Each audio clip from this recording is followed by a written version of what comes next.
Culture's third issue, which is about crisis. It's good to see people here.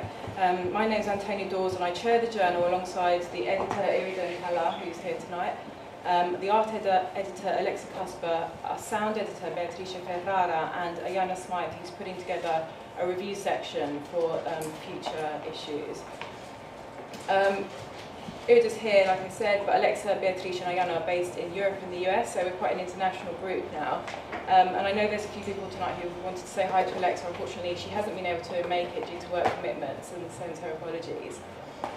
So, critical contemporary culture was started about 4 years ago by a group of PhD students who had grown frustrated with the way that culture was being talked about within the academy. They wanted to start a dialogue about culture between students of the social sciences and humanities and other people who think and analyse culture, so artists, writers, actors, musicians, and so on. And tonight's launch is part of that vision, as it offers us a first opportunity to have a conversation about the contributions of to the new issue and how they reflect on the phenomenon and conception of crisis in contemporary life. So the new issue is now being launched. It's up on the website, which is criticalcontemporaryculture.org. And we think that they really draw on the idea of crisis as a cultural, social and an economic practice that is both global and local, historical and contemporary, public and personal. Together they initiate a dialogue about the temporal and spatial nature of crisis and ask questions about collective solutions to social issues. This event has been organised in collaboration with LSE Sociology Forum, which is a departmental group that supports student research interests and organises seminars, different events throughout the year. And we're very lucky to have Professor Mike Savage chairing the discussion this evening. So 4 of the people who contributed to the issue are here tonight to talk about their work. And I'm just going to introduce you to them quickly. Alex Massouras has actually been unable to attend tonight, so Iridan is going to read out his paper. Alexander is a painter, printmaker and an author of the Moderately Cautionary Tales. He's a member of Art School Educated, a Leverhulme-funded project at Tate, and he's exhibited his work with galleries in the UK and the US, including Skylight Projects in New York and the Royal Academy in London. In 2010, he was shortlisted for the Jerwood Drawing Prize and the Gilchrist Fisher Award, and in 2011 he won the Pulsar Prize. His work is in collections at the British Museum, the Rhode Island School of Design and the London School of Economics. Alexis Milne, who's here, is going to give us a performative presentation about his artistic contribution, which is called Riot. Alexis is a London-based artist concerned with issues surrounding the contemporary political protest and forms of subcultural uprising and subsequent recuperation. His work traverses video and interventionist performance, utilising alter egos, the grotesque, and cartoonist parody as tools to comment on the erosion of the authentic, and in particular, riot as spectacle. Rob Oldfield is going to talk about his play The Ward. Rob is a London-based actor and writer. His play shows that crisis can indeed be a world event, but just as often it's a private and hidden experience behind closed doors. In 2006, Rob had his own medical crisis as he was one of the 6 volunteers involved in the Perexel drug fiasco at Northwick Park Hospital, dubbed the Elephant Man trial. And finally, Daniel Koczy is going to present his scholarly paper, Maggie, Maggie, Maggie, Dead, Dead, Dead, Kafka and the Dance We Did on Trafalgar Square. Daniel is a PhD candidate at Northumbria University, provisionally entitled 1,000 Failures and 1,000 Interventions, Deleuze and the Theatres of Samuel Beckett. His doctoral project elaborates an experimental research methodology and performs a series of encounters between a range of Deleuzean concepts, Beckettian theatre, and elements of performance theory. His work has been published in the Deleuze Studies Journal and Beckett Circle. So they're going to present their work now, and Professor Savage will then open the floor for discussion after that. And I know that there's a number of other people who contributed to the issue in the audience tonight, including Nikolas, and we're waiting for Nezia as well. And we look forward to hearing more from you during the discussion. Okay, thanks very much. I hope you enjoy the evening.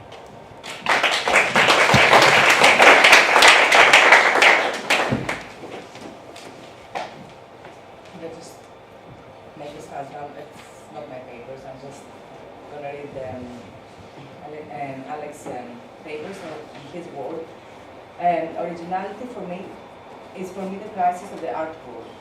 This could be quite an unsophisticated point, a slightly tabloidish assertion that originality somehow jeopardizes art. I think it probably does. It impairs the making of art and its reception, because it turns an irrelevance into the principal focus of critical discourse. In evaluating work, originality should rank below any number of other considerations, like interestedness or engagement with contemporary context. Instead, those criteria often get buried beneath the anxiety that work might look familiar or might make a point that has been already made elsewhere. And when we evaluate work principally for its originality and newness, we also mask the fact that one of the shibboleths of art is its relationship with previous art. Art almost definitionally contains this element of originality within it. Most importantly though, crisis and originality can be connected in structural terms. Within the privileging of originality are assumptions about the value of rejecting the past. The conventional art, historical narrative, is a history of revolutions, each movement overthrowing the last with irreverent panache. Through these original overthrows, we are led into a happy narrative of art historical progress, although the narrative is a slightly unsatisfactory one, because it is characterized principally by a series of disconnected beginnings. A revolution followed by a revolution, followed by a revolution. A sociologist called Zygmunt Bauman described the phenomenon much more elegantly. So to quote him, shifting attention replaces a sense of historical process with that of a collection of unconnected and inconsequential episodes. It flattens historical time into a perpetual present. We recognize very clearly the potential abuses of crisis in the political arena. It is obvious how devices like martial law can prolong and extend state authority when the normal operation of law recedes, and how emergencies can be exploited to carry through unacceptable legislation. My point is to frame the prominence given to originality in art in similar terms to these functions of crisis. The perpetual present and the tendency of originality to obfuscate the art which preceded it create a discombobulating state of artistic crisis. To the extent that this dismantles a useful framework for understanding and evaluating art, the preoccupation with originality is something to be aware of. So the general point being made, I'll speak briefly about the alphabets of Babel. And I'm trying to make the PowerPoint move, but it must be the first one, just to have an idea of what is. So is this, it's one of his words in that one. So I'll speak briefly about the alphabets of Babel, which has been used in this issue. 3 years ago, I made a series of etchings on the theme of an abandoned pursuit of knowledge. These etchings are on display somewhere in the London School of Economics wall. This series including an image of the imagined aftermath of a library collapsing. The collapse was so total that the books and their words themselves broke up, creating a debris of scattered letters. The point was to represent the violence of originality. The library was presented, and escaping its influence meant destroying the fiber of its content. After the etching, it seemed that this fragmentation could be more extreme, so I took a scalpel to a set of letters transfers. The result, and I'm speaking of a more arranged image, not a cluster of letters. So if you go to the website, there is another image which the letters are much more organized. Retain this alphabetness by being presented as 26 units, and perhaps also through a lingering familiarity of the Times New Roman serif type. The collage uses a full letter set, so it is a complete alphabet, which I think was important because when the code itself breaks down, its culture can nevertheless still identify it as a code. So this is something paradigmatically illegible that has been made illegible. but which can be still read structurally as an alphabet. I offer it as a crude metaphor for what I have been talking about. The new alphabet might proclaim its originality because its letters look unfamiliar, but they are the same letters, presented in the same structure, only rearranged. Thank you. I can get questions of him, but I'm sure we can discuss if we have something related later on. The next presentation is a performative presentation, and it's Alexis Milk. If he's not quite ready, we might move on to someone else, of course. Yeah, I mean, do you want to do the next person? I'll just go last. Is that cool? Yeah, right. Okay, so we'll go straight up to Rob, and we'll do Alexis. Okay, so it's been said that it's a play, but in fact I wrote it as a very short film. It's only like 2 or 3 pages, to be honest. And yeah, my thought, when I was invited to contribute, I realised that I had a script which I could add. And it's just about the interaction between a doctor and a patient. Quite simple, but in crisis realms, if you're being told you've got AIDS, that's a bigger crisis than the tsunami, in your own perception. And I was thinking about how, when we think of crisis, it is always, it has to be massive. The financial crisis, the earthquake, and massive things. But I just feel we all have a massive crisis at some point, and it may not be apparent to even the person sat next to you on the bus. I felt that, it was mentioned, wasn't it, that I was involved in a medical research trial and it went wrong. It was in the newspapers and stuff. It was about 6 years ago. I think I'm drawn to that sort of thing. I'm quite an explorer. I didn't expect to be on life support for those weeks, but I'm interested in finding out new stuff, and I thought I was kind of a contributor. I suppose after experiencing that as a crisis, I think at the time I didn't feel it was a crisis, but afterwards I was quite aware of how big it was. But I think it just reminds me of how, we can all be in crisis. It doesn't need to be such a massive thing. I think it's very scalable. I made an example to myself about how you may be on the tube sometimes and it's delayed, and it's because it says there's somebody under the train, and you hear people on the tube and they're like, oh, God.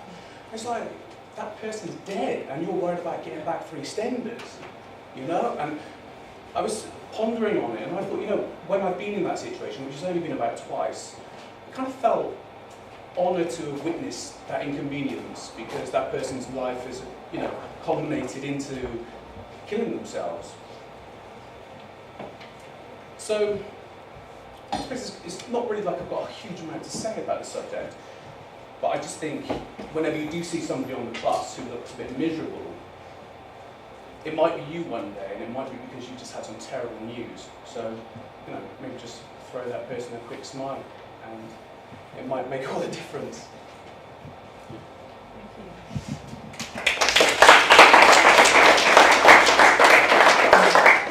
I'm sure that you can talk a little bit, because the launch is just today, so I don't think any of the people have the chance to actually read your piece. So maybe if you... Okay, so the scenario in the script is like a hospital would witness many crises throughout the day, like a little cubicle where A&E, how many people go in there day in and day out, and if you could be a fly on the wall, you probably witness thousands of crises every week. And I had this idea about this guy. He's gone in there, he's been beaten up, and it turns out that he's not a dangerous person. He just tried to help somebody, it went wrong. And it's about the interaction between these two males who don't know each other, but there's that human connection and the love of humanity, if you want to put it cheesy. And the doctor really does feel compassion to this person because he's been beaten up by trying to rescue another kid who was being beaten up. Well, the final moments of the film is the blood test has come back. Oh, by the way, the guy he was being a bit overzealous because he had just split up with his girlfriend, so he was happy to go and put himself in danger, when you feel like you want to kill yourself perhaps, I don't know. So he gets himself hurt by trying to protect somebody because he was upset about his breakup. And the final moments of the film is the doctor reveals that his blood is damaged, he's got HIV. And it's obviously the girl who'd been cheating on him. In fact, I would probably cut that out of the script. I think I would leave it that the guy says, I've got some news about your blood, and then it fades, and then we end the film. I don't think you need to know what it was that the kid's got, the guy's got. I just think it was probably more powerful if you're left wondering, what is this problem with his blood? And so it's more about, like the stack of things that can kind of happen and press you down, and it's all just one thing after another. And we all experience that, you're late for work, you get to work, there's problems, and then you get home and your wife's cheating on you. I don't know. But basically, that was the theme of the short film. Very short film. It would just be, it starts off in like slow motion with blood being taken, very shallow focus. Then it would kind of pace up into normal speed, and then at the end of the film, it would again go back into that dream state of that very shallow focus and the slow motion, which would just be to say, the camera then floats off to another room in the hospital, and you would hear another story just as powerful. Then you move on again, and just kind of saying how, there's this kind of cycle of crisis that's happening everywhere right now. And that's all I can say. Thank you.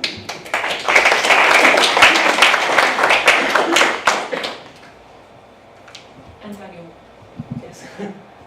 So, on the 8th of April this year, Margaret Thatcher died. And on the following Saturday, thousands gathered in Trafalgar Square and held what became known as the Thatcher Death Party. Happening to be in London, I joined the crowd that was standing, staring, shouting, dancing in pouring rain. And this experience was at once invigorating and deeply disquieting. I realised that I didn't know what to call the event I had been part of. The event provoked, if you like, a certain crisis of thought. I found myself incapable of thinking the event. Returning to a friend's house that evening, however, I found myself rereading a story by Kafka, whose title is variously translated as A Leaf from the Past or An Old Manuscript. And I sensed that something within Kafka's tale was helping me think Trafalgar Square. To keep this thought from escaping, I began to write. And the text that eventually emerged is the essay that will appear in Critical Contemporary Culture. And this essay in its entirety is rather long, certainly too long for me to share it with you tonight. So I've selected a few passages and kind of reworked them. And hopefully these passages will express this sense of a crisis of thought and also a broader sense of social crisis encountered in Trafalgar Square. I should point out it's not really an academic essay, it's something more like a piece of prose, but a piece of prose written by somebody who's kind of had their head stuck in theory for quite a long time. So to begin, there are times such as this when writing becomes a necessity. I am in an empty house, which is not my own. At a loss for words, I find myself gazing, open-mouthed, at bookshelves.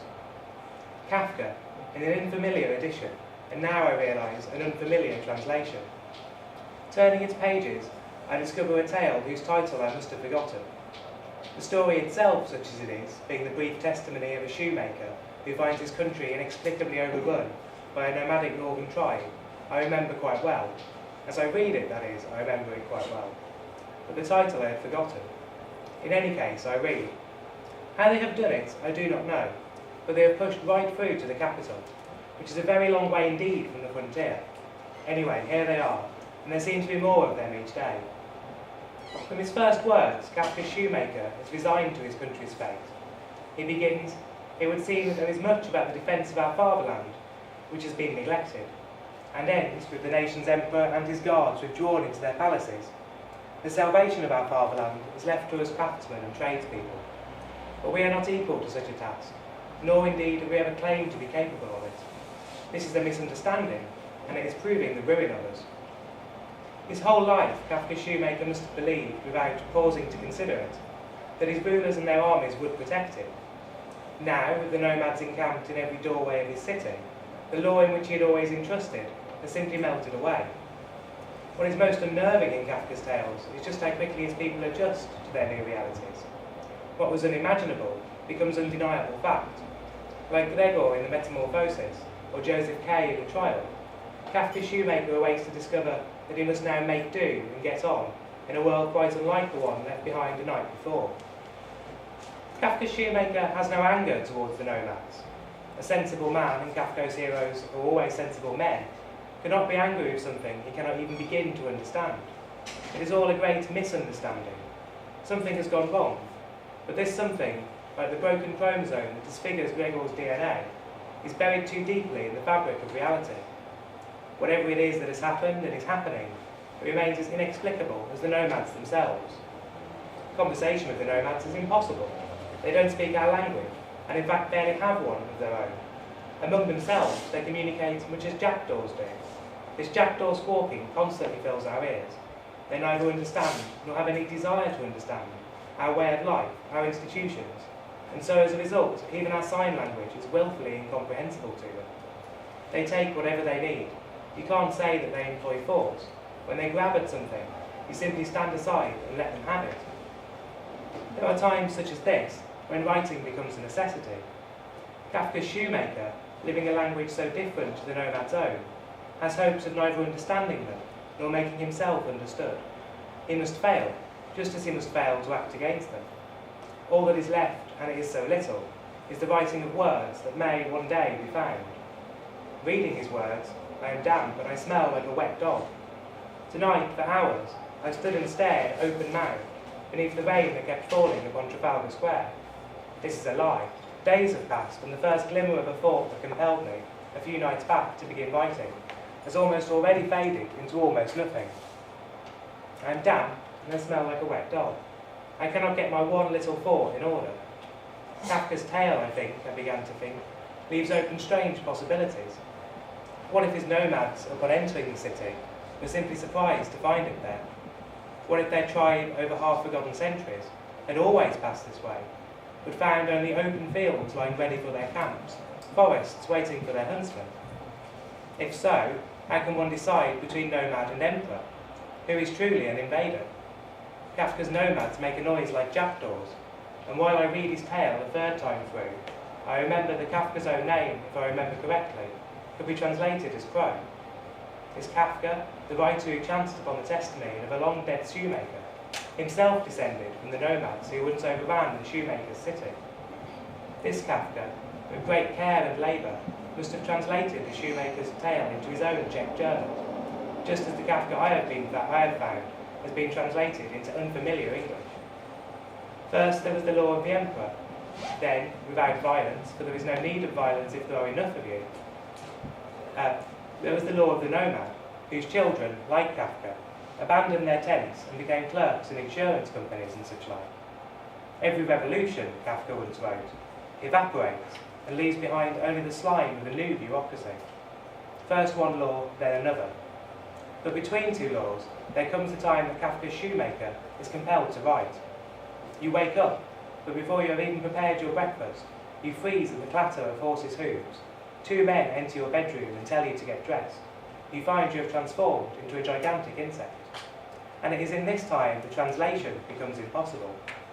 Caught between one law and another, the old world and the new, everything becomes one gigantic misunderstanding. Am I Nomad or Shoemaker? They neither understand nor have any desire to understand our way of life, our institutions. And so as a result, even our sign language is willfully incomprehensible to them. If writers for the Daily Mail employed such erudition, they could borrow Kafka's phrase to reflect their readers' despair at the news of anarchist hooligans singing and dancing in the rain at Trafalgar Square. And of course, every community devastated by fascist reforms could say the same of their own nomadic warriors. Our current leaders, seemingly so incapable of comprehending the lives lived by those for whom they are making all possibility of life impossible. We are all becoming monstrous, not just to one another, but to ourselves. We are becoming monstrous to ourselves because today there is no established opposition to the factorism which today goes by the confused and disputed name of neoliberal reform. Democracy, the supposed foundation of our law, has failed, and we have failed it in turn.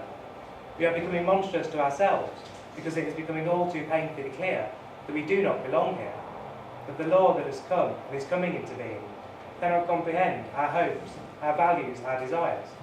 I do not even know who we are. Nomads or shoemakers. It is all one great misunderstanding. A failure to translate oneself into the law that is coming, and a failure on the part of this law to comprehend its victims. We are all becoming mistranslations. When I arrive at Trafalgar around 7, it feels like the first hour of a very English party, where no one quite knows what to do, and any expression of exuberance is mildly embarrassing. It is, in fact, very much like a way to help for someone who nobody really likes, and whose acquaintances do not know one another at all well. Eventually, a voice prepares the chant, Maggie, Maggie, Maggie, and a few reply, full-throated or half-hearted, dead, dead, dead. It's a little embarrassing. We are, I think, at a loss for words. The voice tries again, Maggie, Maggie, Maggie, and again, with vitriol mixed with embarrassment, dead, dead, dead. The chant is, of course, largely meaningless. At most, it remarks the established fact that has brought us all together. At best, it could perhaps intensify some sense of togetherness. But it does not. There's no we within this crowd, and we have no collective language of expression. I think back to all the demos I've been on since the Tories regained power. London, Birmingham, Manchester, Newcastle. At every one, the crowd was more or less at a loss for words. Throughout this round of protest, the vuvuzela and the whistle have been gradually replacing language with an insectoid hum and a bird-like screech. The voice tries for a third and final time, Maggie, Maggie, Maggie. But now only a few reply with their dying, dead, dead, dead. Whoever we are, it seems, desperately in need of new words. And, as the sun sets behind black clouds, I realise that I do not even know what to name this event. It is not a protest or a demo, but we have no issue and we have no words. Perhaps it is simply a party. Certainly, as drums begin to beat and dancers, lasers, sound systems appear from nowhere, it has something of the illegal rave about it. Whatever it is, it requires a transitive verb. It is a partying, a raving, a doing without final object. And what troubles me most, as both I and the crowd slide further into drunkenness, is this sense that alternative politics, more and more, is becoming only this more and more. We want chants louder, dancing more intense. We want to lose ourselves in vitriol and joy. We have met at the end of our worlds, and we have failed. Thatcher's law is in the ascendant, and all there is left to do is to dance our despair into the paving slabs. It is no wonder that we look so monstrous. We are becoming nomads, excluded from the law, but determined for one night at least to retake a little of this city and publicly tear the symbol of our defeat apart. I lay for a whole hour flat on the floor of my workshop, with my head muffled in all the clothes and rugs and pillows I had, simply to keep from hearing the bellowing of that ox, which the nomads were leaping on from all sides, tearing morsels out of its living flesh with their teeth. It had been quiet a long time before I risked coming out. They were lying around the remnants of the carcass, like drunkards around a wine cask. But perhaps a part of every nomad wants to become a shoemaker. There must be something more than this more and more, something more than dancing to be done. And we can at least imagine that we remember a time when we could be something more than beasts gathered round a still warm corpse. Before darkness fell, I heard a cheer that carried a tone quite unlike any other that sounded that evening. It arced through the crowd, following the red trail of a National Union of Mine Workers banner. Its carrier is invisible. It floated across the square and towards St. Martin in the Fields. A leaf from the past spiralled above us and reminded us of a time when craftsmen, tradespeople, though they were never quite up to the task, defended their country from the encroachment of a nomadic lawlessness that was fast becoming law. And we attained, for just that moment, a certain respectability. Past battles long lost, redeemed for that moment, a present we were already losing. Tonight I will sleep in an empty house that is not my own. Already I am far too damp and a stink like wet dogs rises from my coat. But I must stay here. I must do whatever it is that I am doing. I must stay because we have no words. We have no leaders and no words to rally round. We lack very meaningful slogans. All I have left is my body and my capacity to walk and be somewhere where some people would rather I was not. The mine has failed, we are failing still. I still don't know who we are, and whoever we are, this miner's leaf does nothing but reenact our failures. But the fact that we are here, that we still care that we have failed, and are failing still, that we still care enough to reenact our failures once and yet again, this is the defence of a great hope. nomad or shoemaker. I write because I cannot act. I have tried and I have failed to express the sensations one feels when living between laws. I remembered some weeks ago watching Woody Allen's Shadows and Fog. The film, Another Failure, tells what Allen believes to be a Kafkaesque tale of false accusation in a town gone suddenly mad. Allen's great insight into Kafka comes in a troupe of circus performers, comedians, acrobats, magicians, who form one strand in the film's intertwining narratives. For all of Kafka's love of order, his practiced elegance, and the sensible men he writes, there are also Kafka's harlequins, double acts, singers, freaks. In Kafka, the most precisely ordered bureaucracy and the most sensible of men are always entwined and entangled with fools of chaos and delusion, travellers who trace great sweeping arcs and zigzags through offices and states. In Kafka, nomad and shoemaker embrace and feed from one another. Elegantly dressed, they really are monstrous, shoemakers becoming nomads and nomads becoming shoemakers once more. Allen's greatest failure was putting himself in Kay's role. Kafka's heroes rarely whine, and neither will they equivocate for long. Whining and equivocation being the hallmark of Allen's acting, his performance becomes a miserably damp squib. While the Kay characters in The Castle and the Trial lament and rage at the great misunderstandings that confront them, they are always acting and always in motion. Sensible men adrift in an insensible world, they never stop causing trouble. They open doors that should not be opened. They confront and abuse their judges. They kiss the necks of women promised to others. Of course, from time to time their way is blocked, or the air becoming too heavy to breathe, they collapse and faint upon the floor. But these sensible men, whose only desire is that law and order be restored, are chaotic travellers, whose actions test and refuse the coming law that they cannot understand, and which cannot understand them in turn. Maggie, Maggie, Maggie, dead, dead, dead. Of course the chant means almost nothing. Of course it is grotesque to crow when an old woman dies. And of course one could argue that the coming law, Thatcher's law, is itself no less grotesque. We are all becoming monstrous, and we are all becoming more and more, and I am becoming more and more. And this is as it should be. Living between laws is painful, difficult, but is joyful also. It is when writing becomes a necessity that it becomes a practice of joy.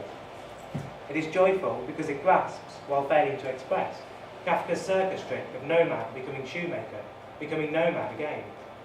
Every law must destroy as it creates its coming order, but it must also create its own sword swallowers and acrobats. Singers whose chants mean nothing, but the chants that the law has not yet held fast. Dancers whose failures succeed only in hoping that somehow some new words might soon be formed. I am damp and I smell wet dogs around the corner. I have spilled Guinness down my trousers. My eyes glow red from peering through the rain. I am in an empty house which is not my own. My heart beats too quickly. It is at times like this that writing becomes a necessity. I will perhaps have failed if these words succeed in becoming anything more than the buzzing of gigantic insects or the screeching of Kafka's black jackdaws.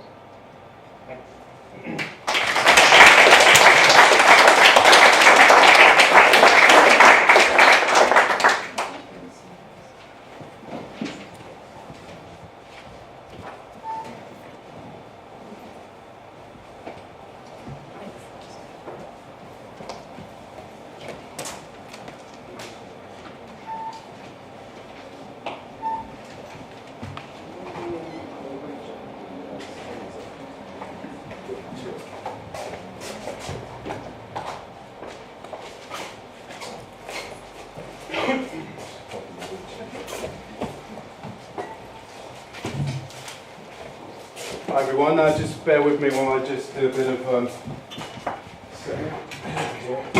So just ask if someone gives a hand to pull this over a bit.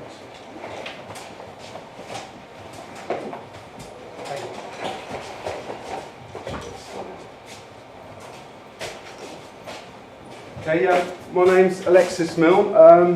I'm a performance artist primarily, working with video as well.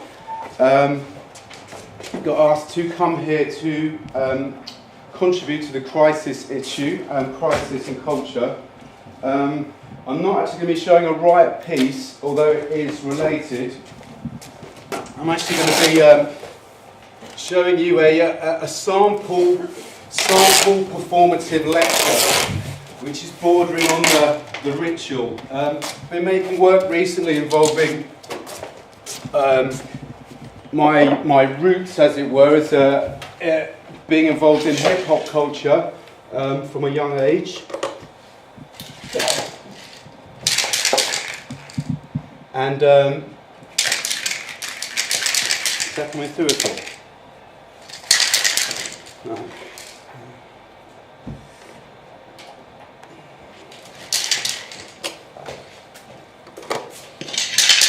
Yes, action. Yeah, that's good, that's good. Yeah, let me just set the projector up again, sorry.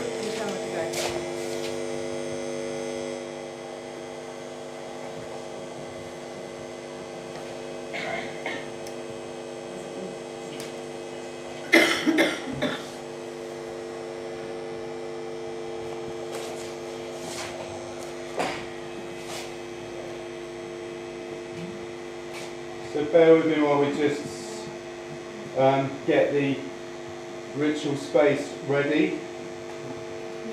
This is practice of laying down your lino, which we used to do in the mid-80s in Slough shopping centre. You'd lay your lino down and perform breakdancing opposite outside C&A or something like that, and perform what basically is an art form which originated from the South Bronx in the 1970s.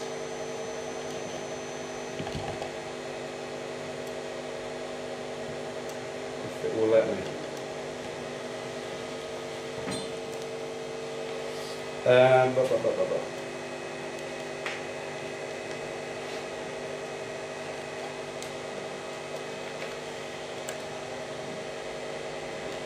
Okay, we're having slight difficulties. Oh no, it's going to let us go. Yes, here we go. Okay, so this is an original piece up here called Riot. It involves projections of riots from the 60s, 68 till present day, and there's a kind of layered projection going on in it.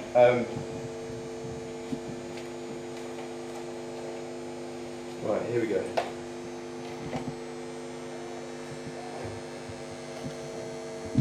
Again, the piece came out of visiting the G20 riots, demonstrations, and kind of getting the feeling that you're in this impotent loop of people not really being, like just a couple of activists making direct action, and police videoing activists videoing police in this kind of impotent loop.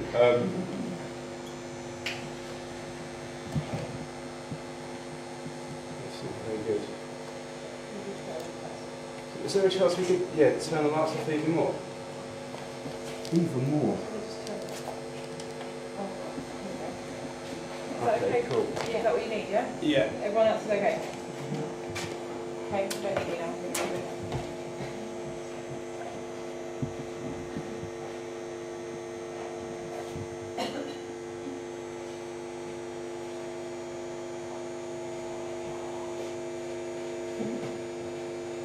Okay, so again, looking at uprisings, it kind of led me my research into subcultural uprisings, and Robert Moses, who is going to appear now, he's a very influential character in the South Bronx. Well, not yet, in the South Bronx.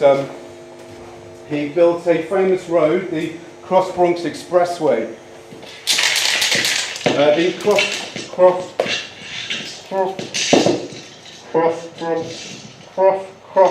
Expressway. He finished it in 1972.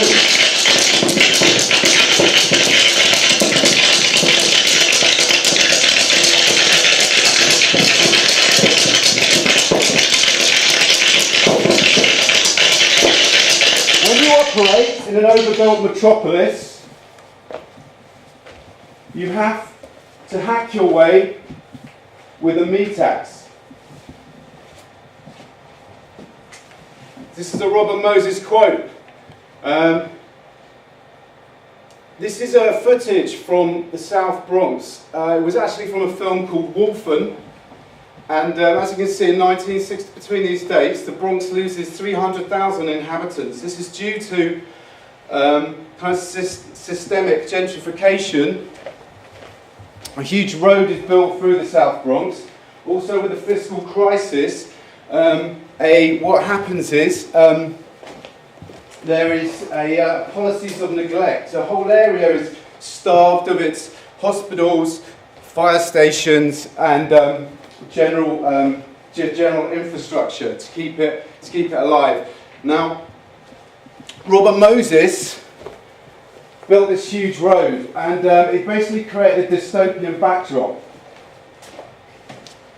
And what we have here is the Cross Bronx Expressway. As God. Mosesism, Mosesism, Mosesism, Mosesism, Mosesism, Mosesism, Mosesism. This is the Cross Bronx Express Parade. This is the parade that the Mosesism cult will make to pray and make their homage to Robert Moses.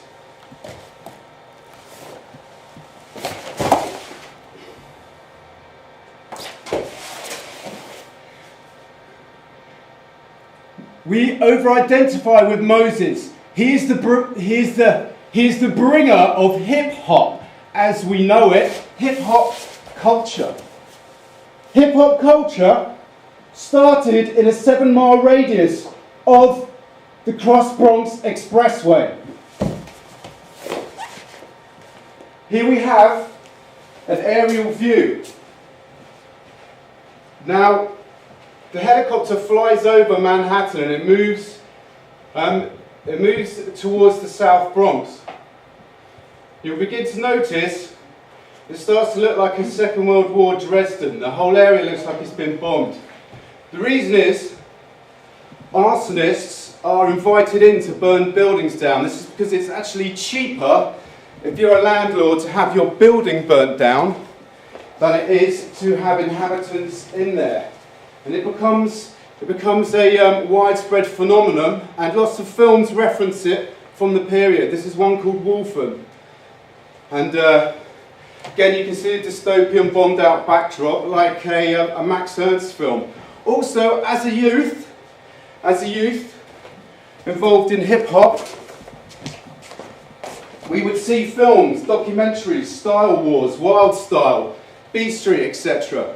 And these films would always have some dystopian backdrop, rubble, and then a train riding through it. And this is what I ingested as a youth through the screen as my kind of, as the beginnings of hip-hop. You can see it here again. And I'm just going to do a sample from a CBS documentary at the time. It's called The Fire Next Door, and it's by Bill Moyers. And he's looking at the arson problem in the Bronx from the 1970s.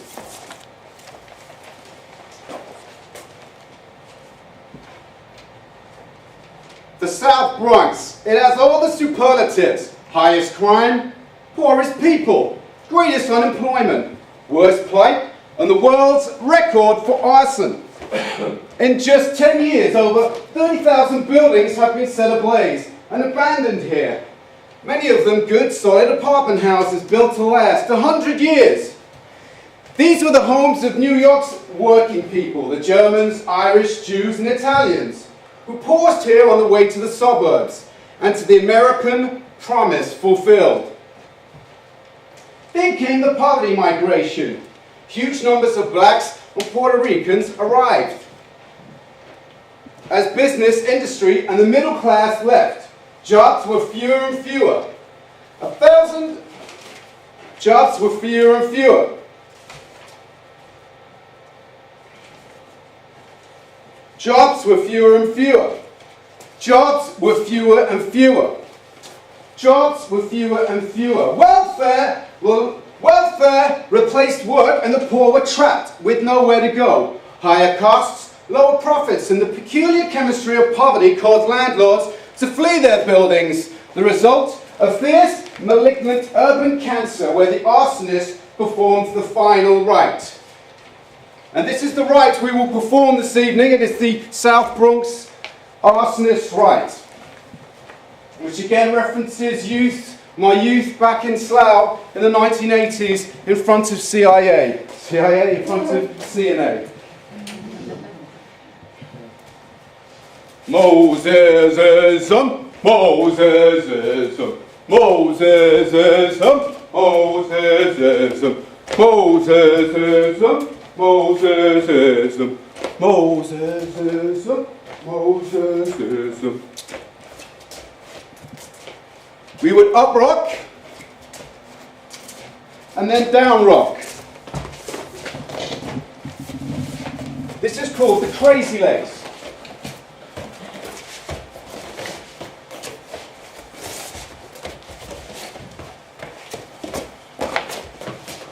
Once you've done your crazy legs, then you must freeze.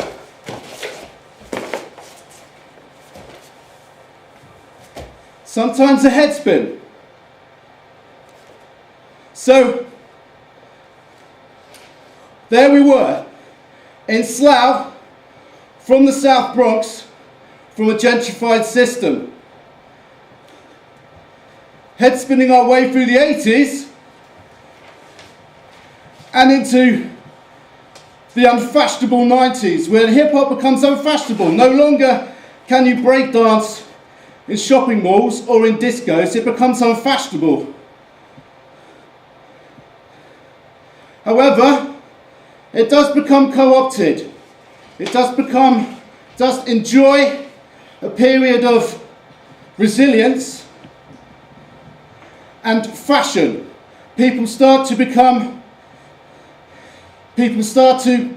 ingest the brand. Here we have on the screen case 2. Here's a famous graffiti artist who dies in the South Bronx. Case 2 didn't have anywhere to play in his youth. Well, the playground was the subway trains. So we're going to move on to subway trains. The theory that is coming up on screen now is a theory from broken windows. Eventually, once you leave rubbish on the floor, litter accumulates, people will break into cars, break windows, and then graffiti will occur. Arson will happen. Here are some quotes from Boatyard. Boatyard was a big fan of graffiti art. You can't really see him very well, but I think I've got them written down. Hold on a sec.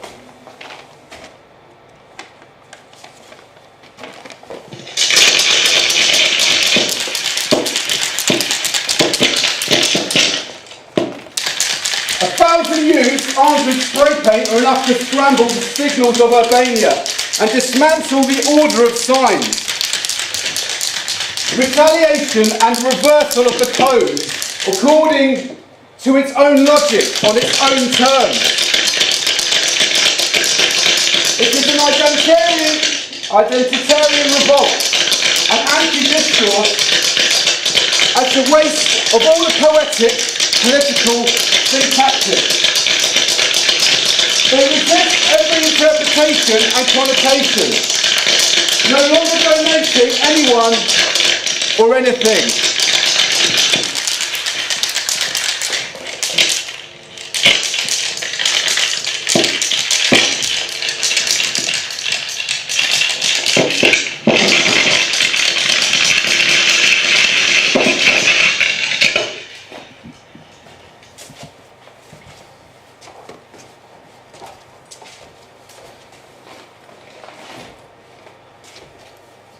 As I was saying before, hip-hop loses its edge in the 80s, becomes commodified, becomes a brand.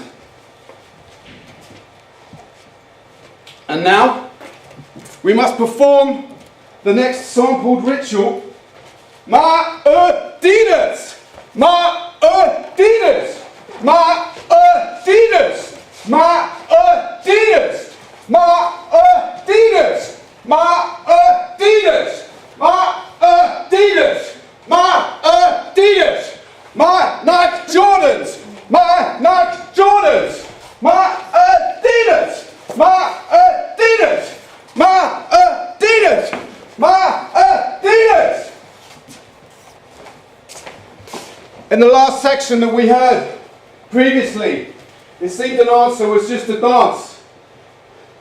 At the end of these periods of insurrection or some forms of protest, demonstration, ephemeral moments, it's here maybe that we can have just momentary release. You can hold on to something authentic that hasn't come out of an entrenched class system or repressive, systemic, culture-killing culture. It is here, within Martinez, that we find the up rock, that we find the down rock, that we find the windmill, that we find the freeze. Once these actions and movements held some authenticity, they did emanate from a dystopian backdrop. And we must celebrate with once more Martinez. Come on, everyone. Martinez. Come on. Martinez. Martinez. Martinez. Martinez. Martinez. Martinez.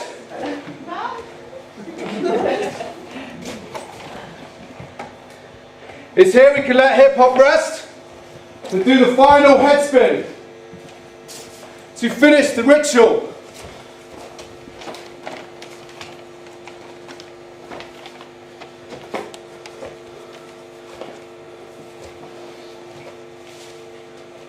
Mosesism, Mosesism, Mosesism, Mosesism, Mosesism, Mosesism.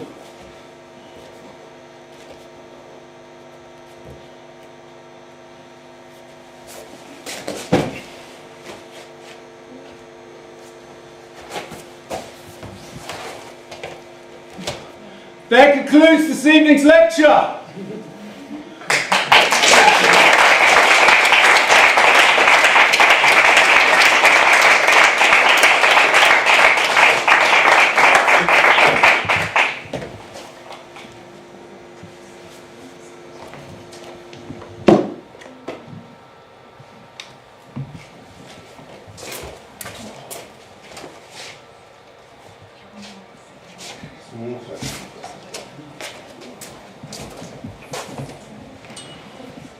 Okay, shall I say a few words and then introduce and ask any questions from the floor? I mean, four fantastically different and yet fantastically evocative talks. I mean, let me just say a few things which struck me about the different ways in which crisis was being talked about and was being explored.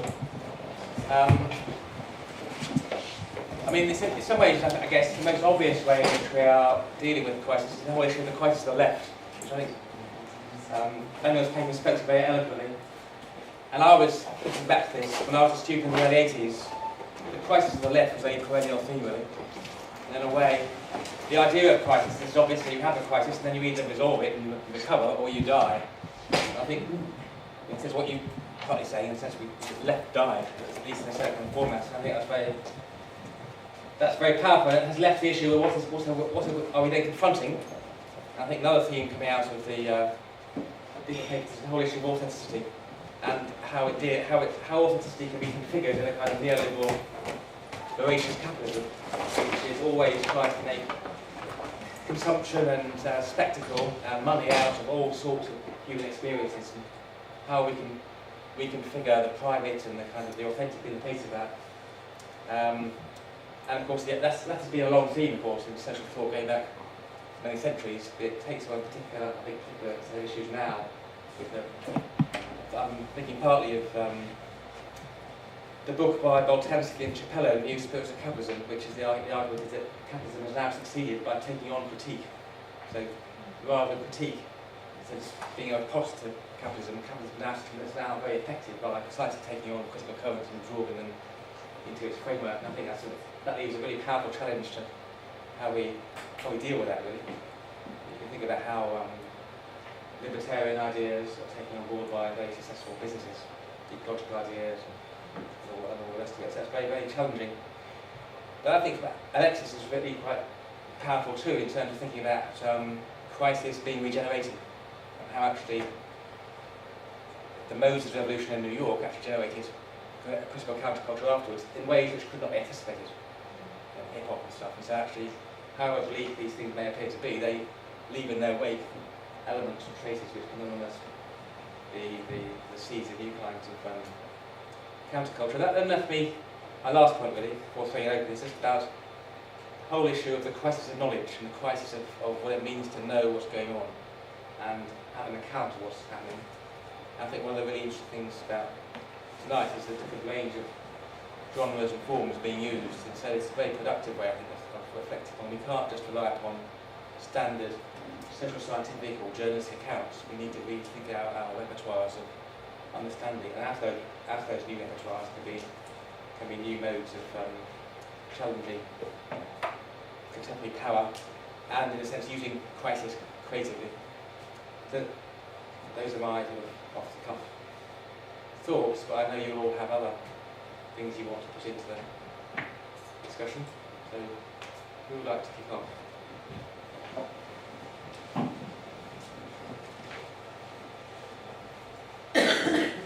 Any reactions?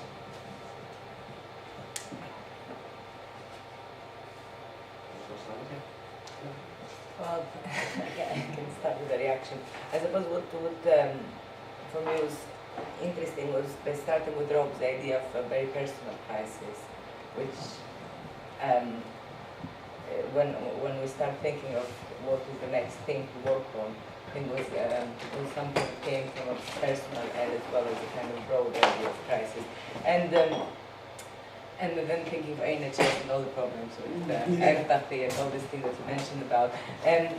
But kind of, I think it was interesting because it relates to dance in a way. I think your writing, it brings a very kind of personal, you know, when you say that I write because I'm unable to act. I think, you know, this personal crisis is becoming so personal. I think from all the responses that we got, it seems that people are feeling that it affects, especially nowadays, crisis is everywhere. If you think environmental, if you think in a cultural setting, if you think in a personal setting. So I think, yeah, this, you know, I think your paper gave me this pessimism that I feel sometimes that is like, and what we can do, you know, even within academia or within art world or whatever, you probably respond creatively, but you're still unable to act. So, I don't know, that was kind of my first note, starting from the personal crisis to a more broader socio-economic and cultural one. And I know that there are people some artists in the audience, which I don't know their faces, but if they would like to, I think Tom, the person who is in the audience? No? We've got Nikolas and Leslie here who's contributed to the issue. And can I just see your hand? Pressure. And Nikolas. Hello, Nikolas. So maybe, you know, as you can just discuss your contribution a little bit and start generating the discussion. All right, yeah, no, I didn't prepare the presentation, but I contributed a play. It concerns 3 Georgian emigres who were in an old people's home in France during the 5-day war between Georgia and Russia in 2008 during the Beijing Olympics.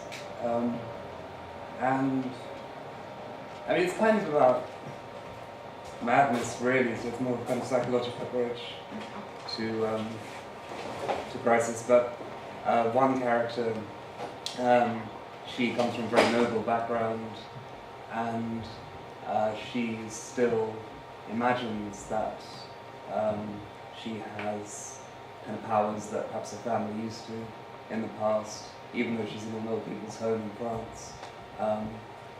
And she imagines that she's running the homes that was her home. And she also imagines that the war is taking place on the doorstep.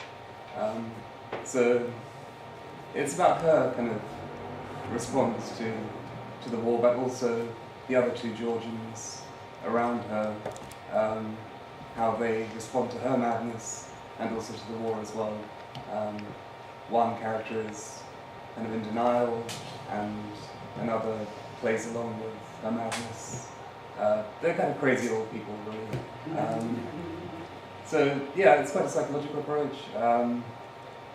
I didn't really prepare, something to say specifically from a sociological point of view as to how it relates to the concept of crisis.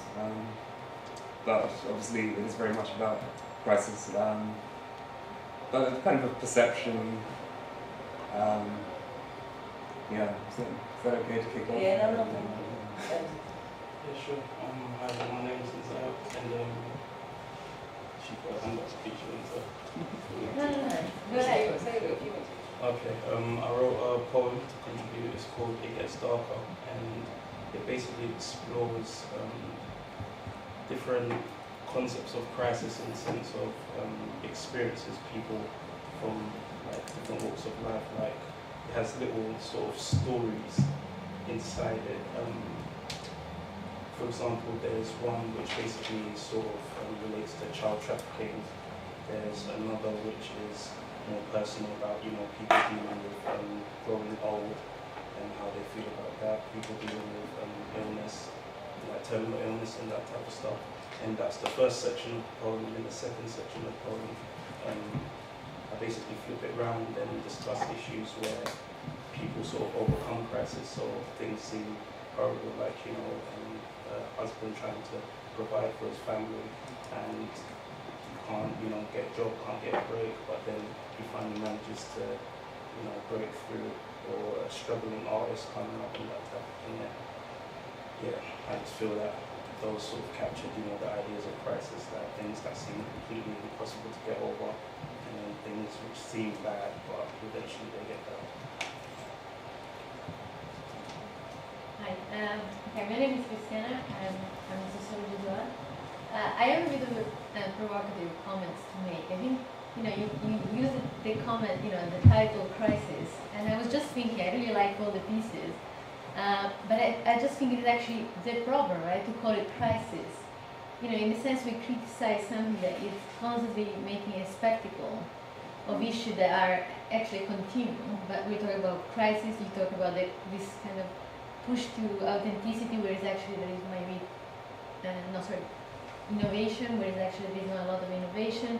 And there's a crisis which actually is a perennial thing rather than something as a crisis. And I just wonder, because of my interest, and I'm not there yet with my work, but I sort of feel, the contribution of the art to still be on this kind of critique and pointing at crisis, whereas I sort of feel, the more constructive part is really where to focus, and it's probably much more boring, and just the wording seems to be needed to change, rather than pointing at a crisis, or saying it's dead. I mean, all this kind of violent dialogue I think is very resonant with a neoliberal culture we actually live and criticize very much, and it's, I don't know, what do you think about this thought?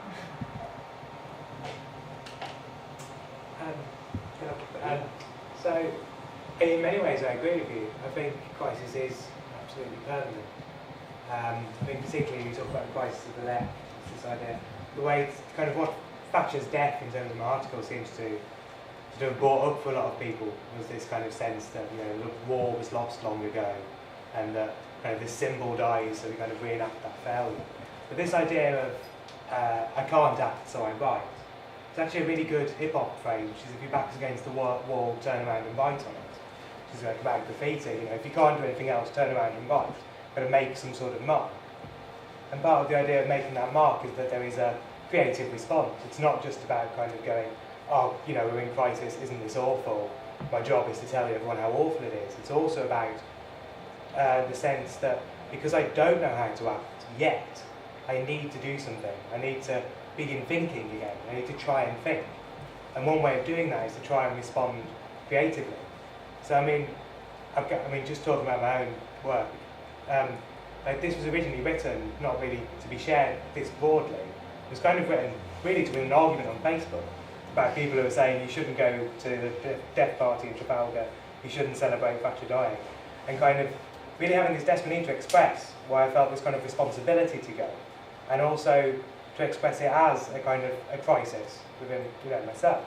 But like having written this, kind of sharing it with people, there's a certain sense, at least amongst my friends, kind of speaking quite broadly, that some of the language in it helped them think and discuss, at least with us or with me,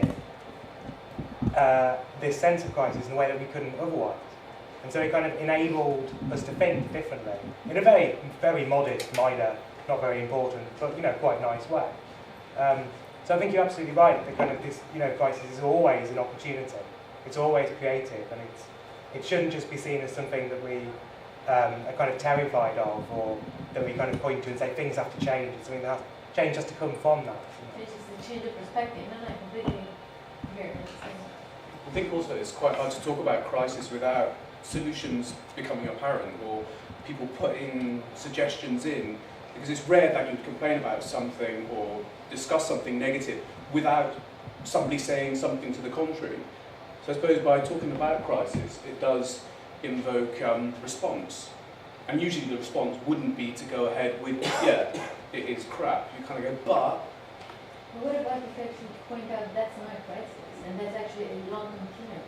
You know, the crisis is in the news, and the news actually is not a crisis. It's in between. Well, it's a state, isn't it, what's happening, but I suppose it's... Well, then I suppose it asks the question, is crisis the response to it, or is it actually a crisis, you know? It's... Which bit is the crisis, you know? Is it our interpretation of it and not dealing with it, or is it actually an objective thing, you know? How to express what I mean. That goes back to the argument by people like Begotten, doesn't it? That if you decree a state of crisis or state of exception, then that justifies all sorts of intervention by various kinds of powers. So crisis can be mobilised to actually allow all sorts of quite problematic interventions. The financial crisis is a good example. I think financial crisis will allow the bankers to actually strengthen their position and influence that kind of way, and the state to put huge amounts of money in their direction. So it's interesting. But then I think the issue then is how you use that method crisis more creatively to challenge that employment. So can we come in? Just in response to this discussion about the creative response and how it's breathing, attaching it to the idea of events, I know to draw attention to our contribution. I'm part of our lab, which comes out we gave Francesca Cavalli, who we collaborated with to do our contribution to the issue. And it was about thinking about crisis as a vehicle for writing about objects and theater, especially through writing. I don't know if other people can, but I think it seemed like it aligned with what this discussion was going. It was a kind of a playful idea about the sort of immunitary system that our society has created against the idea of crisis, but the idea of risk assessment, which is just so broad and goes everywhere, from like health and safety to evacuation exercises to like serious financial crisis, etc. So the idea of the risk assessment, that you have a format or a template you can fill in and imagine, okay, how can I avoid the worst to happen? How can I say which are the measures I can put in place and say, okay, the crisis will be avoided. So it's a way, maybe slightly inconvenient, to highlight how like our society thinks that we can avoid crisis somehow. And we did it somehow embracing it. So we invited like a few writers, and she's one of the contributors as well, to fill in risk assessment forms, but looking at artworks and research projects. So it was a way of looking at someone's ideas, for example, or someone's research project, and say, I think this is the worst that can happen to it, and it turns somehow into a form of critical writing. So I don't know, because on the website it looks like you critical your idea. It was an intervention in an exhibition that we did that was about disruption. So we wanted to disrupt the exhibition itself, just having those risk assessments by the artwork, because again you play with the fact that you want to avoid the crisis, but the avoidance of the crisis, it creates the crisis somehow, because like the risk assessment becomes a disruptive element, even in art making, for instance, like so many artworks have been just, I don't know, the most evident probably example is the one of I Will Wear the Tate Britain a few years ago that had this beads of clay that people were supposed to interact with, but then at some point the risk assessor came there and they said, no, the dust that can be provoked by the clay, it can provoke, someone will sue us for that. So we need to just close up the artwork and people will not be able to interact with it. So again, the idea of avoiding the crisis, it creates somehow another crisis. So it's just, I think it's very interesting how we think that we can have an immunitary system against crisis, and that's quite funny, I think. Yeah, and I really want to see. Is that in experimenting with the expectation of crisis as a way of thinking, or as a way of approaching objects and designs and artworks, we kind of stumbled upon the role of fiction in all of this. The expectation of a certain crisis or risk befalling something involves necessarily a kind of speculative process that turned in some ways into a form of fiction writing.